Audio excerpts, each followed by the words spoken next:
Right ఇక మరో breaking news చూస్తున్నాం. రవీందర్ మృతి నేపథ్యంలో రాష్ట్ర వ్యాప్తంగా ఉన్న హోంగార్డుల విషయంలో అప్రమత్తమయ్యారు పోలీసు అధికారులు. హోంగార్డులు ఎవరూ రవీందర్ కుటుంబానికి మద్దతుగా వెళ్లకుండా చర్యలు తీసుకుంటున్నారు. అందరూ డ్యూటీలో ఉండేలా చూసుకోవాలని సీఐలకు ఉన్నతాధికారులు ఆదేశాలు జారీ చేశారు. డ్యూటీలలోని హోంగార్డులు తప్పనిసరిగా పోలీస్ స్టేషన్లో ఉండాలన్నారు. ఎవరైనా విధులకు రాకుండా ఉంటే వాళ్లను తొలగించాల్సి వస్తుందని హెచ్చరించారు. రవీందర్ మృతి నేపథ్యంలో రాష్ట్ర వ్యాప్తంగా ఉన్న హోంగార్డుల విషయంలో అప్రమత్తమయ్యారు పోలీసు అధికారులు. హోంగార్డులు ఎవరూ రవీందర్ కుటుంబానికి మద్దతుగా వెళ్లకుండా చర్యలు తీసుకుంటున్నారు. అందరూ డ్యూటీలో ఉండేలా చూసుకోవాలని సీఐలకు ఉన్నతాధికారులు ఆదేశాలు జారీ చేశారు. డ్యూటీలో లేని హోంగార్డులు తప్పనిసరిగా పోలీస్ స్టేషన్లో ఉండాలన్నారు. ఎవరైనా విధులకు రాకుండా ఉంటే వాళ్లను తొలగించాల్సి వస్తుందని హెచ్చరించారు. రవీందర్ మృతి నేపథ్యంలో రాష్ట్ర వ్యాప్తంగా ఉన్న హోంగార్డుల విషయంలో అప్రమత్తమయ్యారు పోలీసు అధికారులు. హోంగార్డులు ఎవరూ రవీందర్ కుటుంబానికి మద్దతుగా వెళ్లకుండా చర్యలు తీసుకుంటున్నారు. అందరూ డ్యూటీలో ఉండేలా చూసుకోవాలని సీఐలకు ఉన్నతాధికారులు ఆదేశాలు జారీ చేశారు. డ్యూటీలో లేని హోంగార్డులు తప్పనిసరిగా పోలీస్ స్టేషన్లో ఉండాలన్నారు. ఎవరైనా విధులకు రాకుండా ఉంటే వాళ్లను తొలగించాల్సి వస్తుందని హెచ్చరించారు.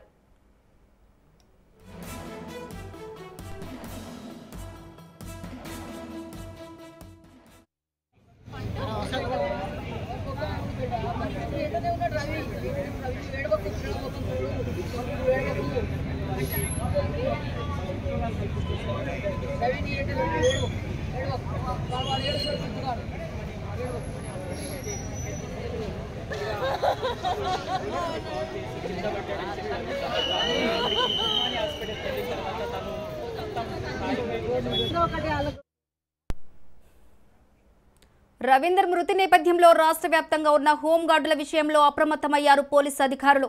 హోంగార్డులు ఎవరూ రవీందర్ కుటుంబానికి మద్దతుగా వెళ్లకుండా చర్యలు తీసుకుంటున్నారు. అందరూ డ్యూటీలో ఉండేలా చూసుకోవాలని సీఐలకు ఉన్నతాధికారులు ఆదేశాలు జారీ చేశారు. డ్యూటీలో లేని హోంగార్డులు తప్పనిసరిగా పోలీస్ స్టేషన్లో ఉండాలన్నారు. ఎవరైనా విధులకు రాకుండా ఉంటే వాళ్లను తొలగించాల్సి వస్తుందని హెచ్చరించారు.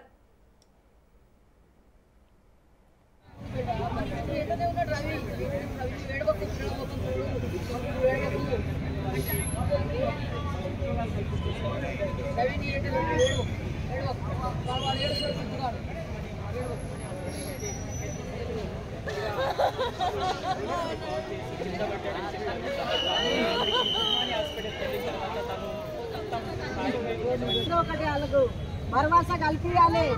కల్పించి ఇప్పుడు ఉన్న వాళ్ళకి దర్జాపు చూపెట్టాలి.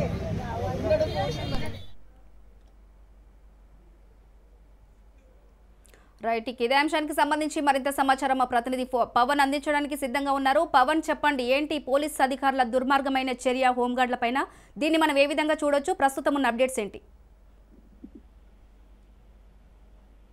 అపోలో హాస్పిటల్ డిఆర్డీఓ అపోలో హాస్పిటల్లో హోంగార్డు చికిత్స పొందుతూ మృతి చెందడం జరిగింది. అయితే ఈ యొక్క అంత్యక్రియలకు హోంగార్డ్స్ ఎవరు కూడా వెళ్ళనీయకుండా కూడా పోలీసు ఉన్నతాధికారులు చర్యలు కూడా తీసుకుంటున్నారు. ప్రతి హోంగార్డ్ కూడా విధుల్లో ఉండాలి. కంపల్సరీగా విధుల్లో ఉంటేనే వారికి ఉద్యోగం ఉంటుంది. ఒకవేళ ఈ రోజు మాత్రం ఎవరైనా విధుల్లో నుంచి వెళ్ళిపోతే వారిని తొలగించే విధంగా కూడా చర్యలు తీసుకోవాలని చెప్పి కూడా పోలీసు ఉన్నతాధికారులకు కూడా ఇప్పటికే ఆదేశాలు కూడా జారీ చేశారు. ఎందుకంటే ఇప్పటికే హోంగార్డులు ఎప్పుడైతే ఇతను రవీందర్ సూసైడ్ అటెంప్ట్ చేశారో అప్పటి నుంచి కూడా విధులు బహిష్కరించి ఆందోళన కూడా చేస్తున్నారు. ఆందోళన చేస్తున్న నేపథ్యంలో దీనికి సంబంధించి ఈ రోజు అంత్యక్రియలు జరుగుతున్న నేపథ్యంలో తెలంగాణ రాష్ట్ర వ్యాప్తంగా హోంగార్డులు రావాలని చెప్పి ఇప్పటికే పిలుపునిచ్చిన నేపథ్యంలో ప్రభుత్వము అంటే పోలీస్ శాఖ అధికారులు మాత్రం కఠిన చర్యలు కూడా తీసుకుంటున్నారు. ఎందుకంటే ఈ చర్యలో భాగంగా ఎందుకు హోంగార్డులు అందరూ కూడా వెళ్తే ఈ యొక్క అంత్యక్రియల్లో ఏదైనా శాంతి భద్రతలకు విఘాతం కలిగే అవకాశం ఉంటుంది. కాబట్టి దీనికి సంబంధించి హోంగార్డులను ఎక్కడ కూడా విధులకు అంటే అంత్యక్రియలకు వెళ్లకుండా పూర్తిగా చర్యలు తీసుకునే విధంగా కూడా తీసుకుంటారు. Right Pawan, thank you.